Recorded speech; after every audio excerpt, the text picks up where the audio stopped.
Bill Bruford on why he left the band, yes, and we also talk about that brand new Earthworks box set that just came out. That's 20 CDs and 4 DVDs. I'm John Beaudin from Rocky Street Music. When Bill Bruford left Yes, I think a lot of folks were scratching their heads because they were really at the high point, and this was the classic lineup of the band. They just released Fragile and Close to the Edge, and he left after the recording of Close to the Edge. He's answered the question a few times. There's been a few years since I've heard him answer that question. I wanted to know his new perspective, looking back, why he left Yes. Oh, 2 or 3 reasons. I think I was impetuous, a romantic kind of youth who'd only played, don't forget, I'd only been playing 4 years or so, and probably seen the same four rear ends in front of me on stage ever since I was a kid. Those are the only 4 people I'd played with, really. So I was looking to broaden out a little bit. I knew I could play Close to the Edge, but I hadn't a clue whether or not I could play with Robert Fripp in King Crimson. What would that be like? So well, that's brave. That's so brave. It's not brave at all. What are you talking about? That's what you pay me to do. That's you know, I mean, if I'm to be, I don't know what you think a progressive kind of musician is, but I think a progressive musician, what you're paying me to do is look into the future a little and try and do things on a drum kit that aren't being done today. Mm-hmm. Trying to just imagine the future a little bit on your instrument or in your band and try to push things forward a little bit.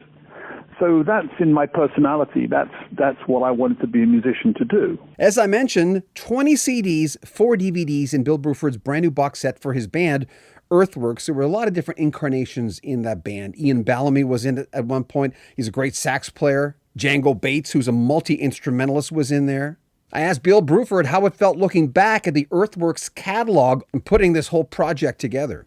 Ooh, well, I've had a longish career, and inevitably towards the end of it, you dive back into the entrails a bit. And on the whole, I prefer it all now than I did at the time. At the time of recording it, I couldn't really stand to listen to this stuff again, really. And I refer to, you know, early Yes and my own band, Bruford, and early King Crimson and the rest of it.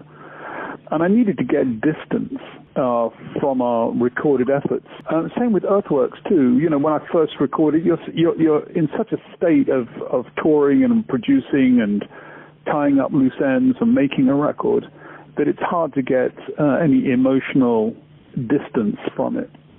But after about 10 years, you see where you've forgotten where the bodies are buried, you know, where the bad bits are, and you kind of just listen to it same way as anybody might listen to it, like you might listen to it. This is a 13-part series. We had, I think I talked to Bill Bruford for, almost 50 minutes. Longer than he usually does for interviews, he told me. But we got along fine, and he had a little extra time. So every Saturday, check it out here. We're finished our Glenn Shorrock series. That was a long one as well from LRB. And FYI, Alan White of Yes, who was Bill Bruford's replacement, we also talked to him last year, and we'll put links to that collection in the description of this video.